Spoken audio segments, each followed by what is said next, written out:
Hey, everybody, it's Matt. This is the 10-Minute Bible Hour podcast. And I remember when I was a kid, the Trivial Pursuit cards, I used to study the Trivial Pursuit cards because I wanted to try to beat my dad, but he was too smart. And one of the categories of questions or styles of questions I remember is there was a bunch of them where the question would be structured like, by what more famous name is such and such known? And it was like a name change question. And that's where I learned that Lou Alcindor became Kareem Abdul-Jabbar. That is how I learned that Cassius Clay became, do you remember? Muhammad Ali. Some other famous name changes from history. You're probably thinking of some of them right now. We've talked about one here a lot that's a famous name change. Octavian, the godson of Julius Caesar, became known as Caesar Augustus. It happens, right? Sometimes name changes occur because a person goes through a transformative moment or the legend grows or whatever it might be. But I think at an even greater clip than in history, in the Bible, names get changed, like they get changed left and right. There's tons of name changes. And every time you see it, it means something. Almost every name change in the Bible teaches theology in some way. Okay, let's do the name change game. We'll start with a couple easy ones from the Bible. Abram. Right, he becomes Abraham. That one's right there. Sarai, right, it becomes Sarah. That's right there. How about Jacob? This one is a stem changer, right? It's an irregular name changer. It doesn't go to like Jacobus or something. It's Israel. How about Gideon? Do you remember what he ends up getting called? Isn't it Jerubbaal, depending on how you say that? And then probably the most famous one of them all, right, is Simon, the guy who we were talking about yesterday in John chapter 1. Simon, what does his name end up being? Well, it ends up being Peter or Cephas. Well, no, that's not the most famous one. Saul to Paul is probably the most famous. Jacob to Israel? That's a tough one. They're all contenders. This one's right up at the top, is the point. When we meet Simon, his name is Simon, which apparently, I didn't know this. I just saw it when I was reading stuff about this passage. Apparently, Simon was like the most common name at the time in this part of the world for people of Jewish descent. So Simon, when we meet him, is named Simon, but we don't know him as Simon for very long. We come to know him as Peter, sometimes as Simon Peter. Well, right here in John chapter 1 is when we get that name change moment. And here's what I think is kind of wild about the name change moment as recorded in John chapter 1. What's crazy about it is that it isn't some earned thing where Simon and Jesus get all of this cred together, and they have some war stories, and they've been through some stuff and some ups and downs. Or like maybe Simon tries to walk on water and it doesn't work very well for very long, and then Jesus gets him out.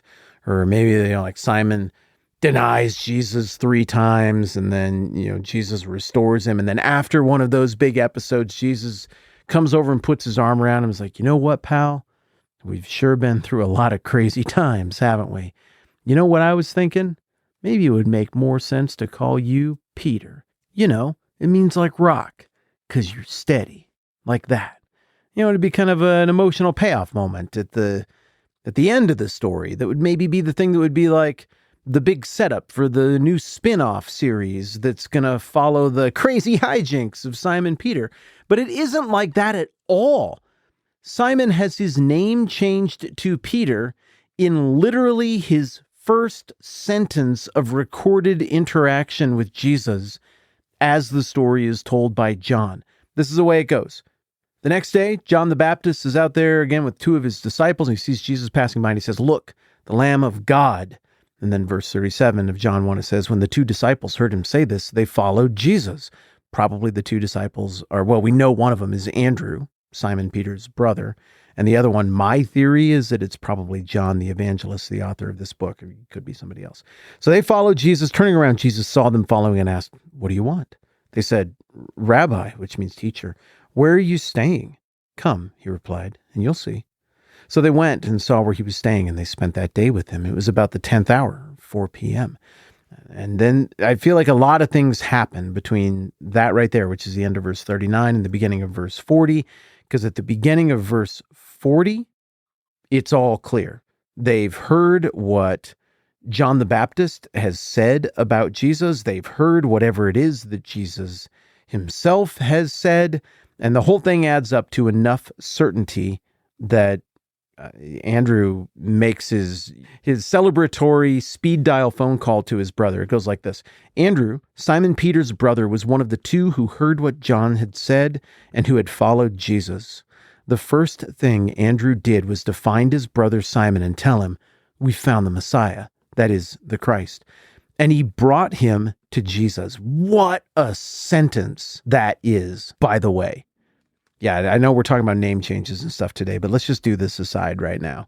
Okay, look, even if you don't think there's anything to the God thing, even if you're on the fence about that, just from a perspective of sheer appreciation of historical things of great magnitude. I mean, we're talking about the huge moments in history, the watershed moments. This is one right here.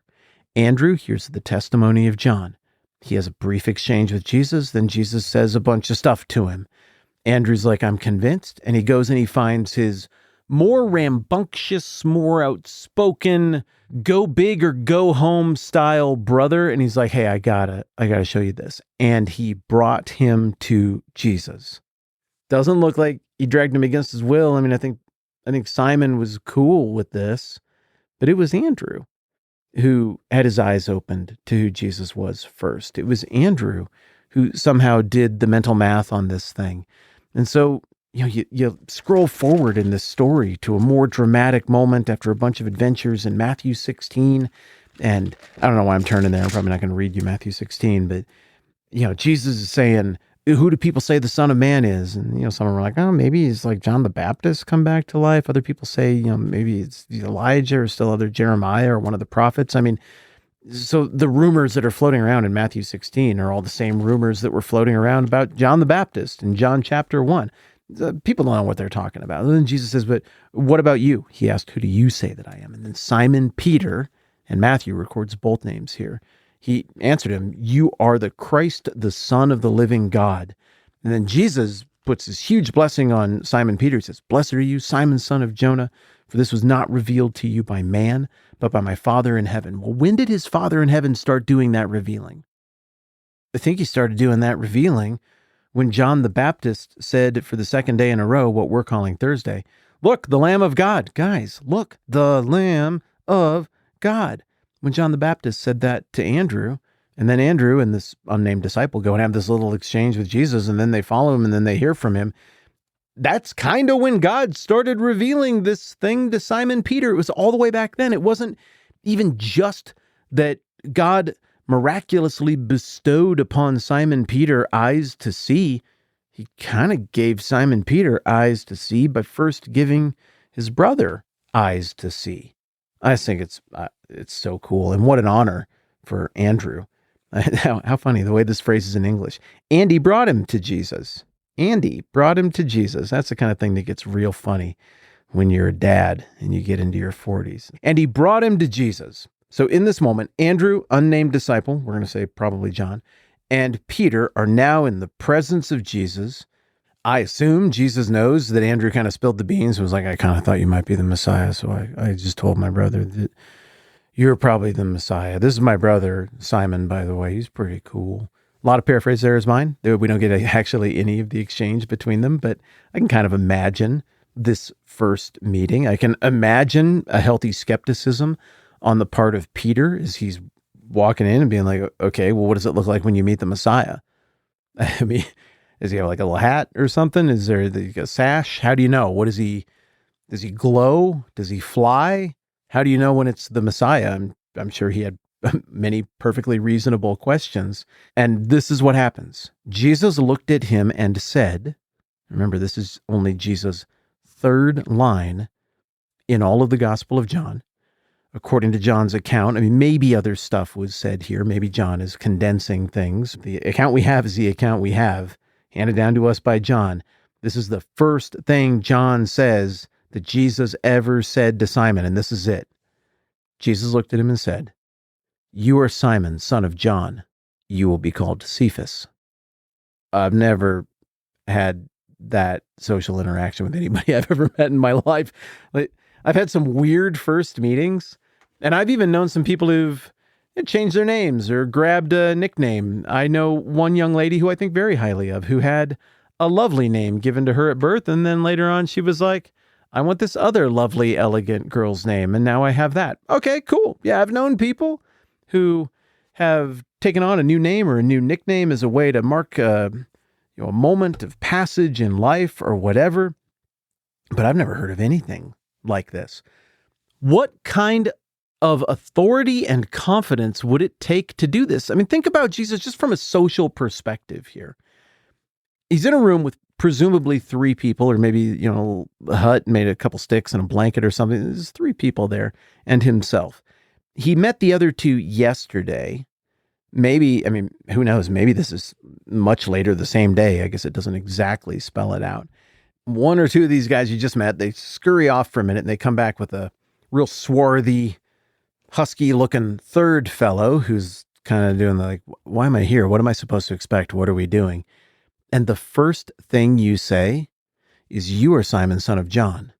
That's there's just a lot of looking at people and knowing who they are here in John chapter 1, right? The religious leaders, they can't do it. They can't look at John the Baptist and figure him out. But John the Baptist, whose eyes are opened by God, he can look at Jesus and be like, oh, I know who that is. And he can do it again the next day. And Andrew, it would seem, has the ability to look at Jesus and figure out pretty quickly who he is. Well, Jesus has the ability to look at Simon and be like, I know who you are. You are Simon, son of John. But it's not just knowledge that Jesus wields here. It's also authority. You will be called Cephas, which when translated is Peter. Now, as the story of the Bible and as the story of Christian history unfolds, we get a better sense of maybe why Jesus picked that, what he was driving at with that. Surely that passage I was referencing and quoting a little bit from earlier in Matthew 16 gives us a bit more clarity on that as well. But you kind of picture the immature version of Simon Peter as being full of bluster and panache.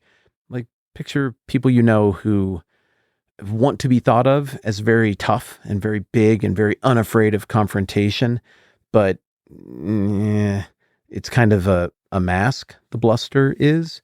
And now picture people who actually have that kind of confidence, and their lack of fear of confrontation or difficult things is because of this deep mooring they have to principles and truth, their guiding principles. Well, that is who Peter becomes along the way. So early on, it's kind of like he's bowing up to impersonate a rock. And it's kind of like later on, through his encounter and his time with Christ, he actually becomes worthy of that name. All right, that's good for now. I'm Matt. This is the 10-Minute Bible Hour podcast. Let's do this again soon.